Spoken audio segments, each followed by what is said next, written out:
Força na peruca. Quanto mais difícil, mais importante é a superação da batalha. Ó, imperativo. A gente já sabe que pode ser afirmativo ou negativo. E a gente já sabe que ele não apresenta divisão temporal. O fato é que, mais uma vez, nós estamos diante de uma parte da matéria da língua portuguesa em que nós fazemos uso no dia a dia de maneira completamente diferente daquilo que diz a norma culta. Por isso que cai em prova, né, gente? Tudo que a gente usa diferente do que é dito pela norma culta cai em prova. O que acontece? Nós chamamos o nosso interlocutor de você ou de tu? Normalmente. De você. Isso não é só aqui em Minas Gerais. Se a gente for observar, a linguagem publicitária, a linguagem jornalística, também costuma fazer uso do você, que é um pronome de tratamento, para tratar o interlocutor, o receptor da mensagem. Então, em certas regiões do Brasil, o tu é utilizado, mas isso não costuma acontecer na linguagem jornalística e na linguagem publicitária. Beleza. O que eu disse para vocês naquela aula sobre pronomes pessoais? Que o você é um pronome de tratamento e, assim como qualquer outro pronome de tratamento, ele exige que os verbos e pronomes que se refiram a ele estejam na terceira pessoa do discurso. Ou seja, tudo que você usa para o ele, você também usa para o você. Tanto é que eu coloquei uma barrazinha, coloquei um você do lado do ele e disse para vocês que alguns livros didáticos infantis, inclusive, já colocam você ao lado do ele para a criança já ir assimilando que tudo que você usa para o ele, você também usa para o você. Então, lembrar disso? Até disse para a gente tomar cuidado, para não misturar o tu com você, enfim. Estou tentando reativar na memória de vocês o assunto que a gente viu na aula de pronomes pessoais. Por quê? Porque a mesma coisa que a gente faz com os pronomes, a gente faz com o imperativo. A gente chama o interlocutor de você. Mas quando a gente vai fazer a flexão do verbo no imperativo, a gente usa a concordância do verbo na segunda pessoa.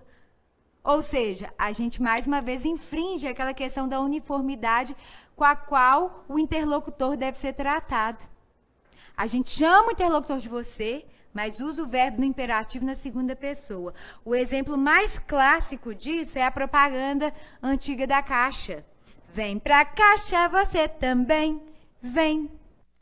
Vem, vem pra Caixa você também. Pelo enunciado, fica muito claro de que maneira o interlocutor é tratado. Ele é tratado por você.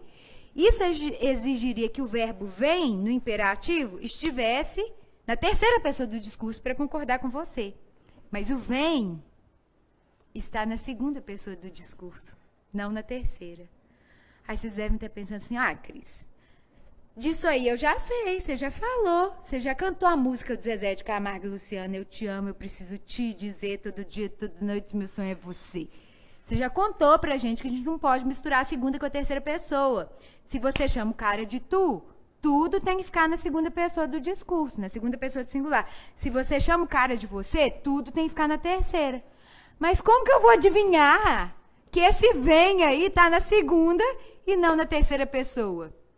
Eu sei que eu devo usar o vem na terceira. Você está me dizendo que ele está na segunda, mas como que eu vou adivinhar isso na hora da prova? Entenderam? É isso que eu vou ensinar agora. Como saber que um verbo está na segunda ou na terceira pessoa do discurso.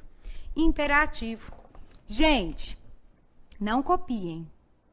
O imperativo estava muito triste, porque ele falou assim, nossa, eu fico no final do livro. Ninguém me estuda, poxa vida. Todo mundo me deixa por último, então ninguém me aprende. Poxa, se eu não existir, como que haveria ordem?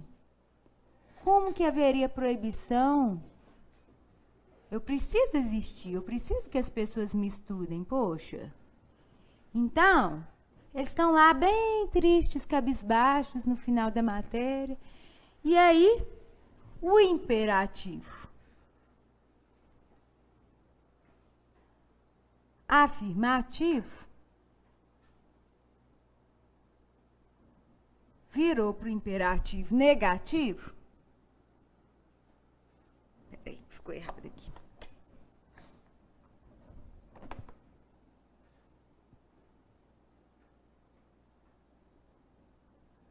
Negativo.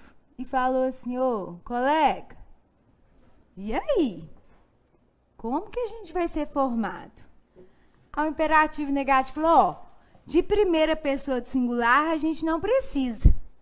Porque ninguém se manda fazer nada, pelo menos em tese. Porque quando a gente quer dar uma de doida e a gente fala com a gente mesmo como se a gente estivesse falando com outra pessoa. Tipo agora, vocês meio com sono, cansados, com esse tanto de matéria. Acorda. Fica atento. A gente fala com a gente mesmo como se a gente estivesse falando com outra pessoa, não é? Então, na verdade, não existe na língua portuguesa primeira pessoa de singular do imperativo, nem afirmativo nem negativo. Então, o imperativo afirmativo e negativo estão tranquilos em relação à primeira pessoa, porque ela não existe mesmo. Só que o imperativo tem segunda pessoa de singular, tem segunda pessoa do plural, tem primeira pessoa do plural,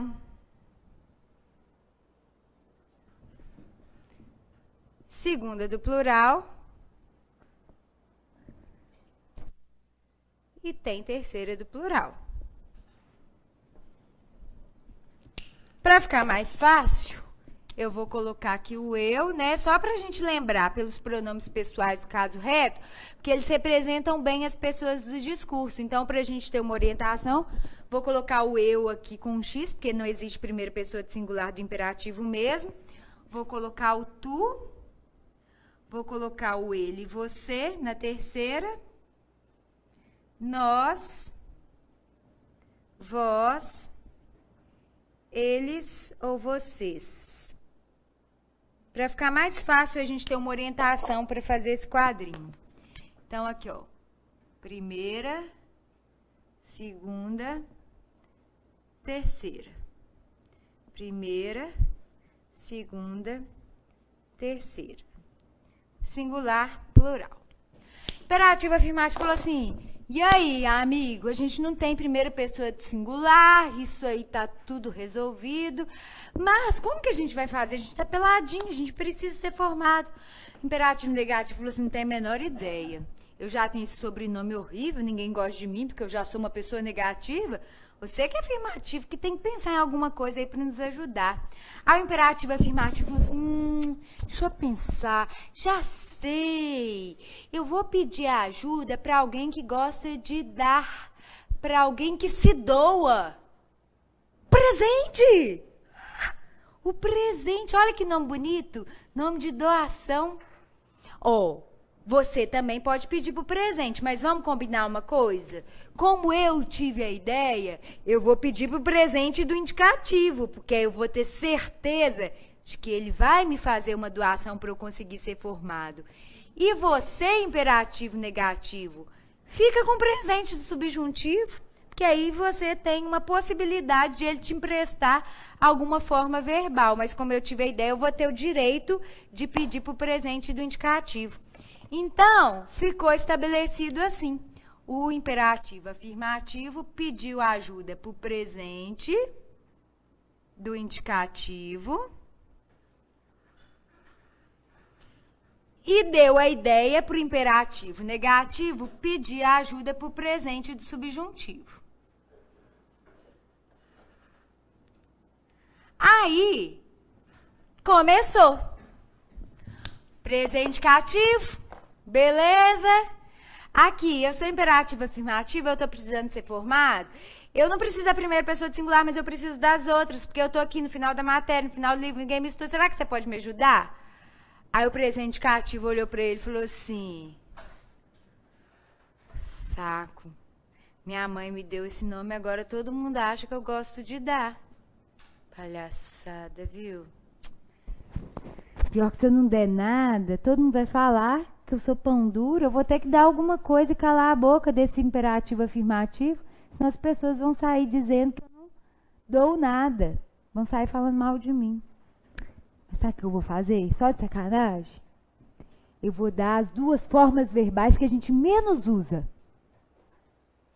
Justamente para eu não correr o risco de chegar num lugar e me deparar com alguém com a roupa igual a minha, com a flexão verbal igual a minha. Vou dar justamente as que a gente menos usa. Quais são as formas verbais que a gente menos usa? Tu e vós. Segunda pessoa do singular e segunda pessoa do plural. Então, fé das unhas do presente é muito pão duro mesmo, né? O nome não corresponde ao que ele é como pessoa. Ele resolveu dar só a segunda pessoa do singular e a segunda pessoa do plural por imperativo afirmativo. Vocês acreditam nisso? Aí, ele ainda falou, peraí. Vou dar só esses dois para você, mas tem outra coisa. Eu detesto aquelas mães que colocam roupa igual nos meninos. Eu não quero correr de chegar no lugar e você tá com a mesma roupa. Mesmo sendo a segunda pessoa que a gente usa pouco. Então, vou fazer uma coisa, eu te dou, mas você tira o S. Que aí você não fica idêntico a mim. Olha que cara chato esse presente indicativo. Toda vez, então, que eu precisar do imperativo afirmativo de segunda pessoa, de singular do plural, eu vou ter que pensar na conjugação desse verbo no chato do presente, do indicativo, e ainda vou ter que cortar o S. Vamos fazer a conjugação do verbo cantar, do Edivaldo?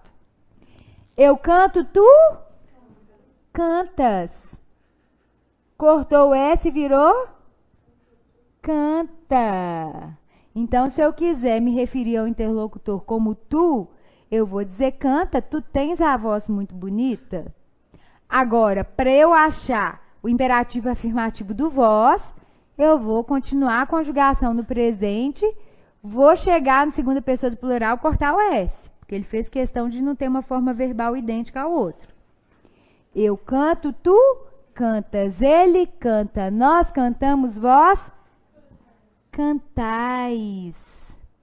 Cortou o S e virou cantai. Então, se eu tratar o interlocutor por vós e quiser pedir o cara para cantar, eu vou dizer cantai. Entenderam? Imperativo afirmativo ficou na roia. Falou assim, putz, eu dei a ideia pro meu colega de pedir presente subjuntivo. Fui igual o bobo pedir presente indicativo, achando que o cara era gente boa, gostava de doação, porque ele tinha esse nome bonito. Presente do indicativo, nome e sobrenome. Me ferrei. Presente subjuntivo tá ali do lado. Vou pedir para ele, né? Presente subjuntivo. Aqui. Eu tentei ser formado, porque eu tô aqui no final do livro, no final da matéria, fui pedir para você. O que você quer, querida? O que você quer? Eu preciso ser formado aqui com as outras, né, formas verbais que ficaram faltando. Terceiro de singular, primeiro plural, terceiro plural. Será que você pode? Claro, querido! Eu nasci com esse nome à toa. Eu vim nessa vida pra dar mesmo. E eu dou de graça, não precisa me dar nada em troca. Presente subjuntivo é um amor. Ele ofereceu todas as formas verbais para aquelas que ficaram faltando no presente do... no imperativo afirmativo, e não pediu nada em troca. Ele não se importa de chegar numa festa e se encontrar com uma pessoa com a mesma vestimenta que a dele. Olha que cara, gente boa. Ele ainda fala assim, a gente pode sair de bloquinhos, né? Olha que beleza. Então, o que eu vou fazer?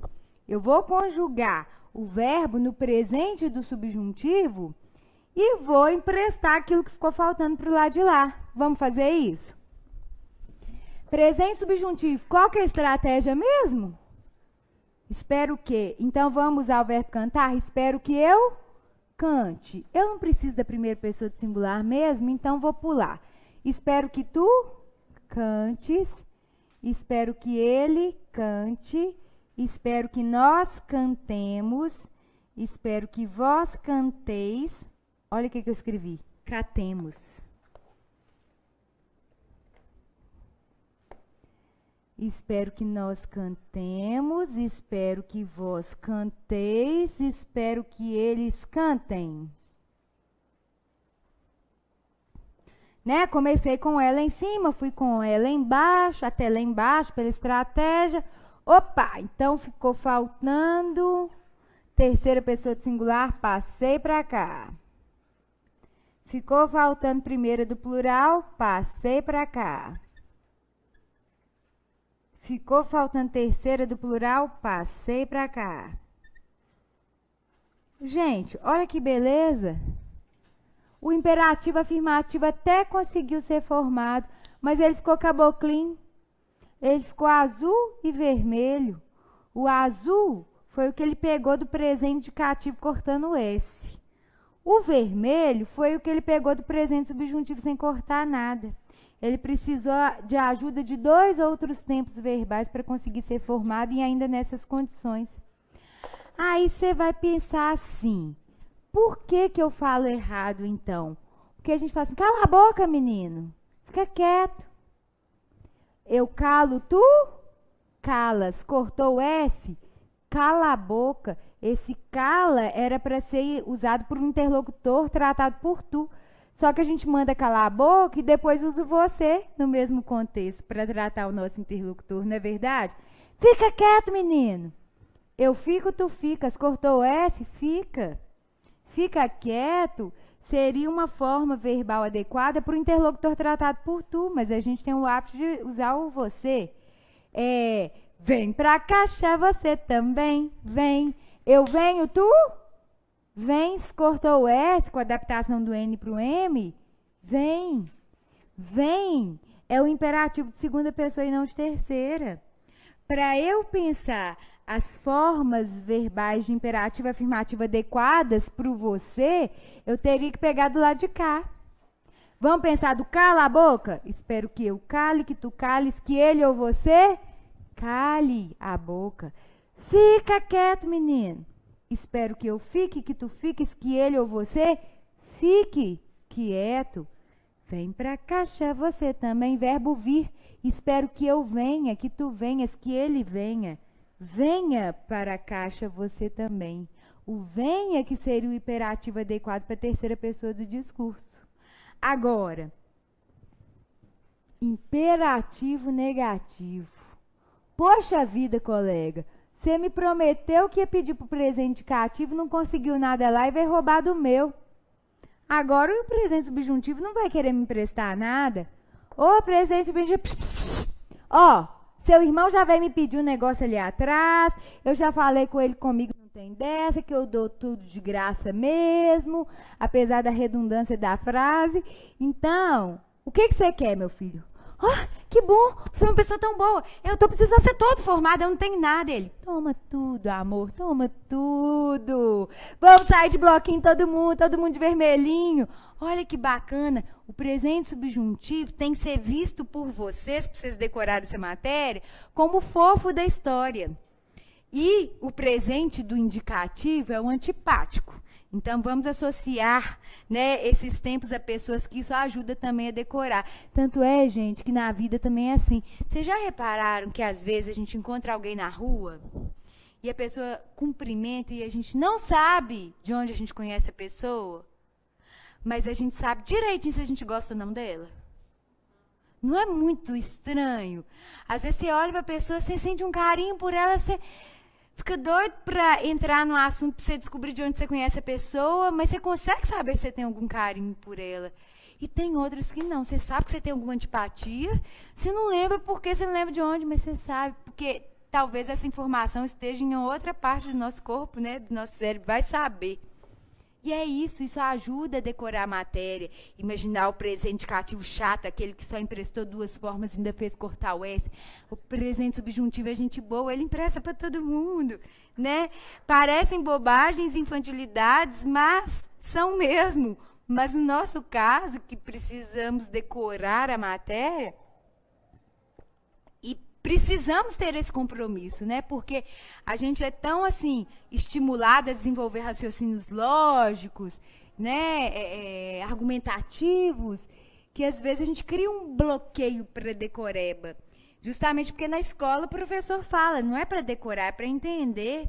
Mentira, a gente tem que decorar muitas coisas na vida sim, a gente não pode fazer um bloqueio. Para isso a gente precisa usar essas estratégias. Então, olha que legal, o presente do subjuntivo é um cara tão bacana que emprestou todas as formas verbais, olha lá, ó, cantes, cante, cantemos, canteis. E aí, finalmente, o imperativo conseguiu ser formado. Agora, olha que bacana. Tudo que está de vermelho aqui é igual. Tudo que está de vermelho vem do presente subjuntivo ou é o próprio presente subjuntivo. A gente pode entender a matéria do jeito que eu mostrei, mas a partir dessa explicação, a gente pode fazer uma constatação até mais fácil. O imperativo afirmativo e o negativo são formados a partir de quem? Do gente boa do presente subjuntivo, que é tudo que está de vermelho. Só 2 casos que não, que são os que estão de azul. Só para o imperativo afirmativo de segunda pessoa de singular e do plural, que é o tu e o vós, que a gente vai pegar do chato do presente, do indicativo cortar o S. Então, quem quiser usar a memória visual também ajuda, né? Agora, essa matéria... Oi.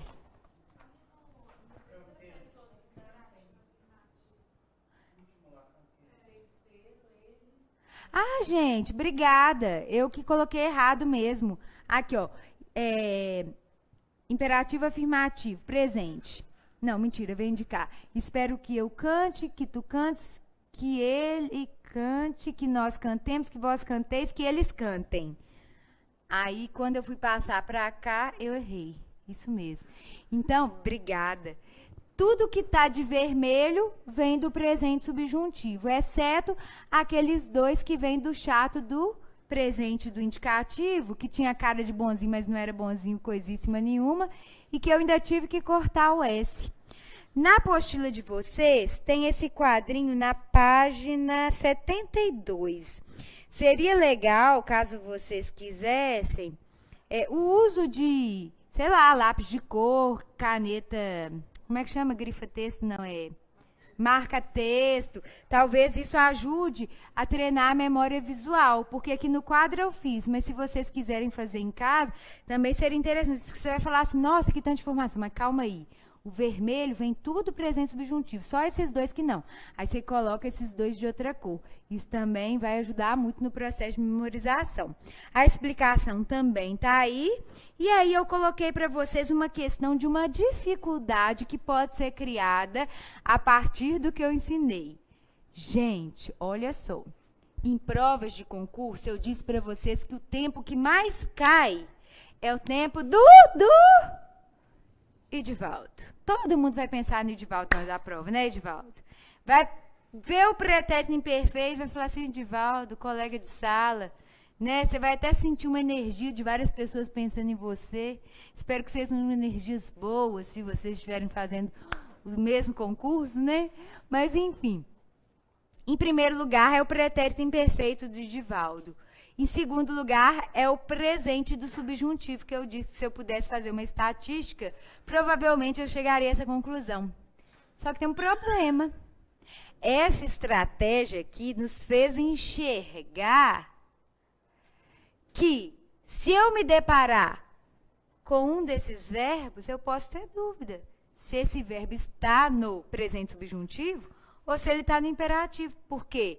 São todas formas idênticas. Opa, então peraí. O que eu vou fazer na hora da prova?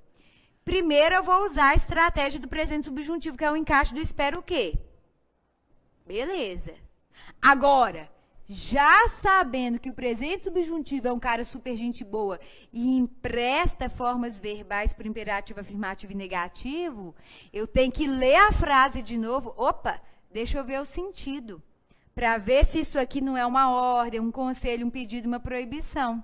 Por quê? Porque se eu constatar isso, o verbo está no imperativo e não no presente subjuntivo. Já que agora eu descobri que o presente subjuntivo tem formas idênticas às formas do imperativo.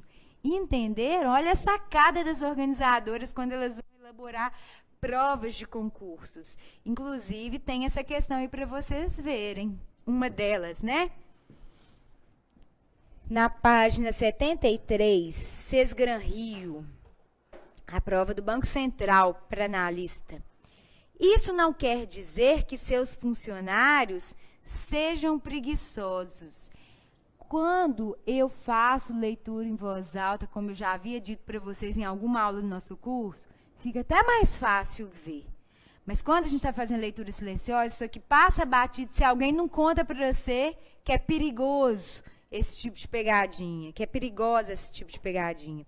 Olha só. Sejam. Você olha para o sejam e fala assim, opa, espero que eu seja, que tu sejas, que ele seja, que nós sejamos, que vocês sejais, que eles sejam. Sejam, em tese, é presente subjuntivo. Não é? Vou ler a frase de novo para ver se de fato é presente subjuntivo e não imperativo. Isso não quer dizer que seus funcionários sejam preguiçosos. Isso aqui é uma constatação de possibilidade, não é verdade? Vocês concordam comigo? Se eu quisesse usar o verbo sejam no imperativo, provavelmente eu usaria numa frase como sejam gratos pelo dia de hoje. Aí já seria imperativo, vocês concordam? Só que, como eu falei, eu falando aqui, ainda fazendo gesto, fica fácil perceber. Mas na hora da prova, se a gente não ficar atento, passa batido. Olha o que eles fizeram na letra A. Estejam atentos na hora da reunião. Se você não pensa nisso, só usa a estratégia. Espero que eu esteja, que tu estejas, que ele esteja, que nós estejamos, que vós estejais e que eles estejam.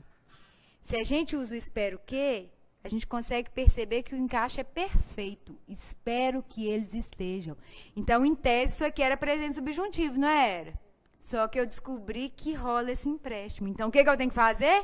Ler a frase de novo, para ver se não é uma ordem, conselho, pedido, proibição. Estejam atentos na hora da reunião. Vocês concordam que isso aqui é imperativo? Então, a resposta não é a letra A, que ele quer que eu marque a opção em que o verbo esteja no mesmo tempo e modo. Viram que pegadaça? Não é uma pegadinha, essa é uma pegadaça. E colocaram justamente na letra A.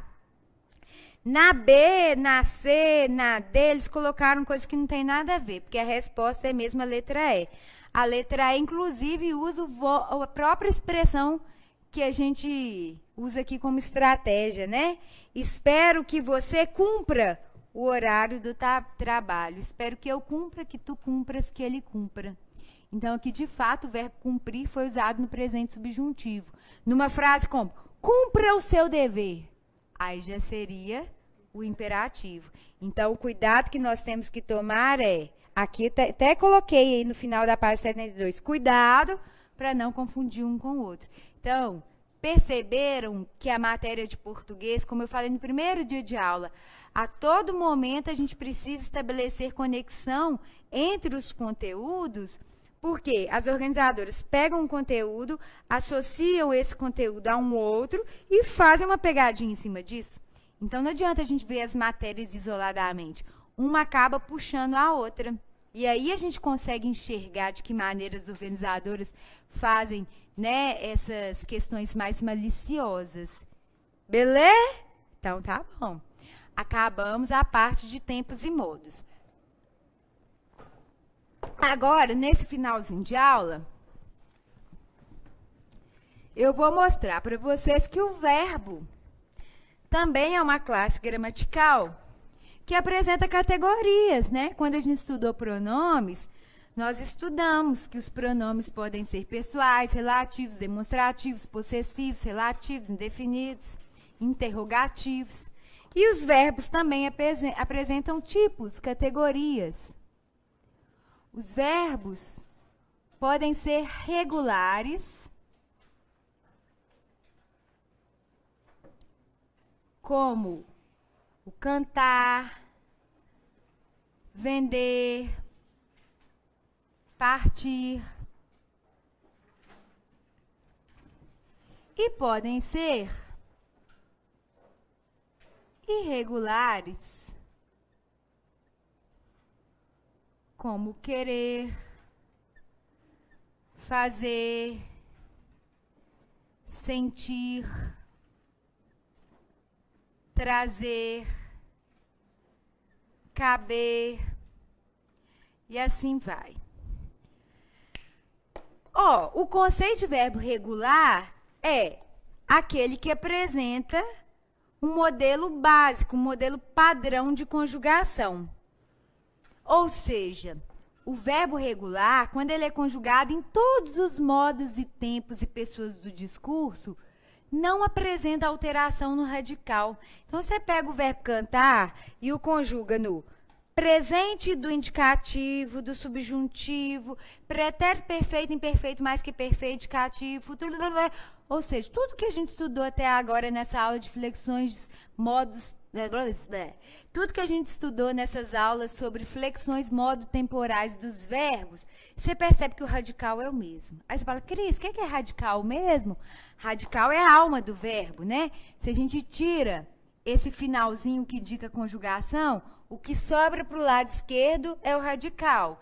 Então, eu tiro o ar, o que sobra à esquerda do verbo cantar, né, a minha esquerda do verbo cantar, é o radical.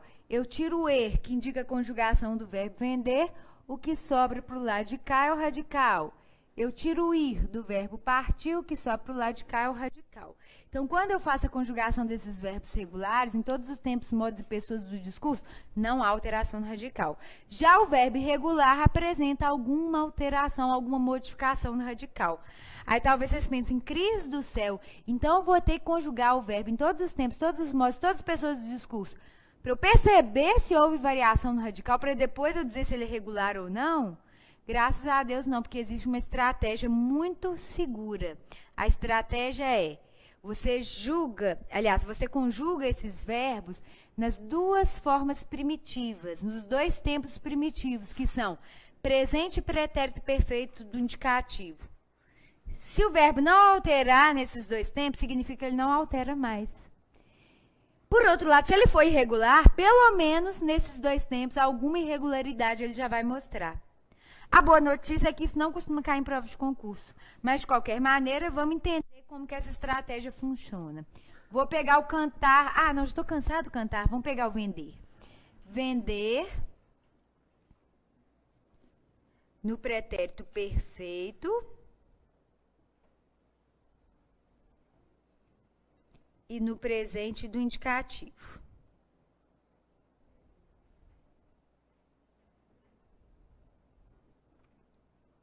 Vamos lá. Ah, pessoal, tem um site que chama conjugame.net. E tem um outro que chama conjugador de verbos também. Os dois fazem conjugação de vários verbos, se vocês tiverem dúvida. Olha que legal. Verbo vender. Presente do indicativo. Eu vendo. Tu vendes, ele vende, nós vendemos, vós vendeis, eles vendem. Beleza, não alterou o radical, que é até a letra D. Agora, eu vou garantir que esse verbo é regular, fazendo a conjugação dele no pretérito perfeito do indicativo também. Eu vendi, tu vendeste. Lembrando, pessoal, que algumas pessoas têm dúvidas em relação à conjugação do verbo vender na segunda pessoa do singular e na segunda pessoa do plural do pretérito perfeito. No tu, a gente usa vendeste. E no vós é o vendestes, tá? No tu não tem aquele Szinho no final.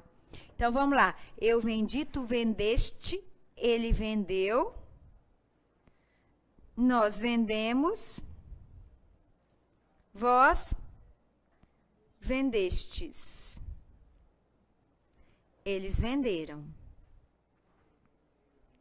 Ótimo. Não apresentou alteração no radical, então, de fato, ele é um verbo regular. Agora, a grande maioria dos verbos irregulares já são percebidos como tal quando são conjugados na primeira pessoa do singular do presente. Quer ver?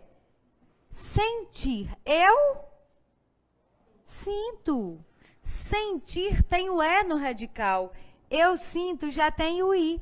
Então, já rolou a alteração no radical, já posso dizer tranquilamente que ele é irregular. Caber, eu caibo, né? A forma conjugada do verbo caber na primeira pessoa do singular já é diferente no radical. Então, de fato, ele é um verbo irregular. Verbo fazer, eu faço. Verbo trazer, eu trouxe. Eu trouxe, eu trago, não é verdade? Então, trazer é um verbo facilmente perceptível como verbo irregular também. O único que eu acho que pode gerar um pouco de dificuldade é o verbo querer. Porque pensem comigo, no presente do indicativo, você diz eu quero, tu queres, ele quer. Nós queremos, vós quereis, eles querem. A gente não percebe a alteração. Agora, vamos conjugar o verbo querer no pretérito perfeito para ver como é que ficaria? Eu quis, bem que se quis. Tu quiseste. Ele quis. Nós quisemos. Vós quisestes. Eles quiseram. Por que eu gosto de aproveitar a oportunidade para fazer a conjugação desse verbo? Primeiro, para mostrar para vocês que eu precisei conjugá-lo no pretérito perfeito para identificar sua irregularidade. Porque querer tem o E no radical e o quis tem o I. Então, de fato, ele é um verbo irregular. Em segundo, porque isso cai em prova de concurso, eles colocam o Z nas conjugações do verbo querer no passado, porque esse S tem muito, muito, muito som de Z. Dá até vontade de tacar um Z, mas é sempre S. Eu quis, tu quiseste, ele quis. Nós quisemos, vós quisestes, eles quiseram. Por mais que dê vontade de colocar um Zzão aí, esse S aí é que deve ser utilizado. Beleza? Gente, para finalizar a aula de hoje... deixa eu só falar uma coisa. É engraçado porque eu vivo dizendo que criança é um ser muito interessante, né? Eu me lembro que na aula sobre o uso de muito, eu contei para vocês, olha como que a criança percebe que o muito tem uma nasalização e ela percebe também que o N pode servir para nasalizar e ela tá com muito, né? Isso mostra que a criança foi muito inteligente fazer aquele raciocínio, apesar de incorrer em erro de ortografia. É a mesma coisa com o verbo irregular. A criança vai lá, eu sabo, mamãe. Uai, vender, vendo.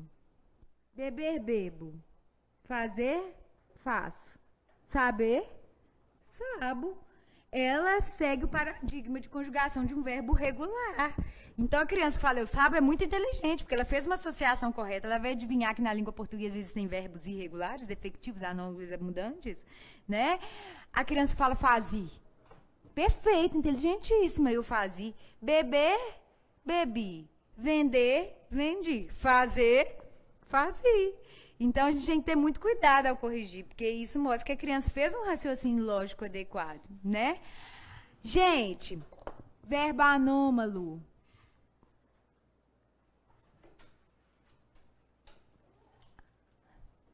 Ser e ir.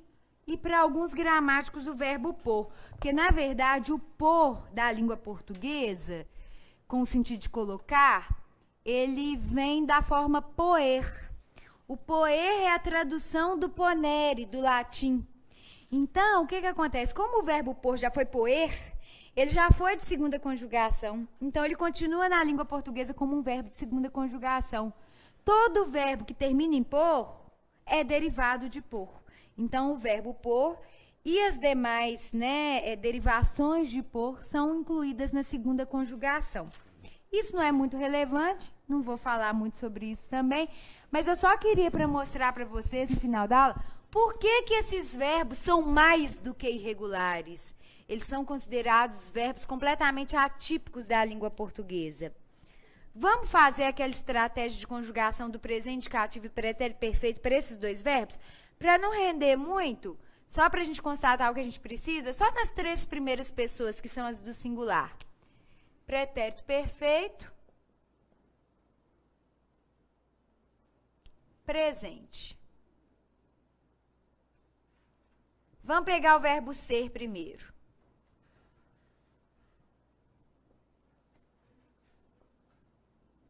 Verbo ser, no presente do indicativo, eu sou. Tu És divina e graciosa, estátua majestosa.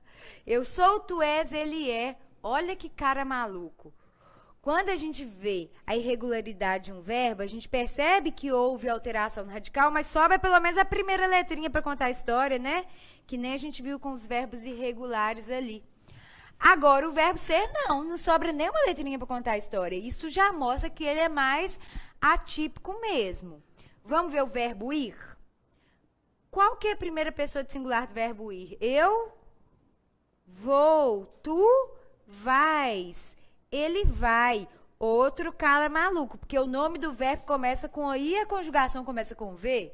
Então, isso aí já mostra que ele é mais do que irregular. Mostra que ele é anômalo. Voltando lá para o pretérito perfeito. Ser. Qual que é o pretérito perfeito do verbo ser? Eu fui. Cuidado que o era é do Edivaldo, hein? Ele cantava, dançava, descia, subia e era feliz. O era é do pretérito imperfeito do verbo ser. O pretérito perfeito do verbo ser começa com fui. Eu fui. Tu foste, sem o S. Ele foi. Olha isso, o cara começava com S, ali ele começou com E, agora ele começa com F. Que bagunça danada. Agora vem o ir. Qual que é o pretérito perfeito do verbo ir na primeira pessoa de singular? Eu? Hã? Não, o ir é o pretérito imperfeito, que é o descia, subia. Tá vendo? Por isso que é bom a gente movimentá-lo. Eu fui. Tu foste. Ele foi. É igual, gente. E a gente nem para pra pensar nisso, a gente usa o tempo todo. Eu fui funcionária naquela escola. É o verbo ser no passado. Eu fui ao jogo ontem, é o verbo ir no passado. A gente usa esses verbos o tempo todo sem perceber que o passado de um é igual ao passado do outro. Depende do contexto. Por isso que eles são anômalos, porque eles são completamente diferentes dos outros verbos da língua portuguesa. Beleza? Agora, a próxima aula vai ser com a Carol, então vai ter um espaço maior de tempo até a próxima aula de gramática. Peço encarecidamente que vocês estudem, não deixem a matéria acumular, a oportunidade que vocês têm, né, de ler tudo de novo, de me perguntarem, porque a partir da próxima aula eu vou falar do verbo defectivo, que cai mais em prova, esses três aqui não caem muito, quase não caem, e vou falar também dos verbos abundantes. Assim a gente termina a parte de tipos verbais. Depois a gente fala das vozes verbais. Depois a gente termina a matéria de verbos e fala sobre colocação pronominal. Provavelmente a gente vai ver isso tudo na próxima aula, porque a outra já vai ser sintaxe na cabeça. Beleza? Então, até a próxima!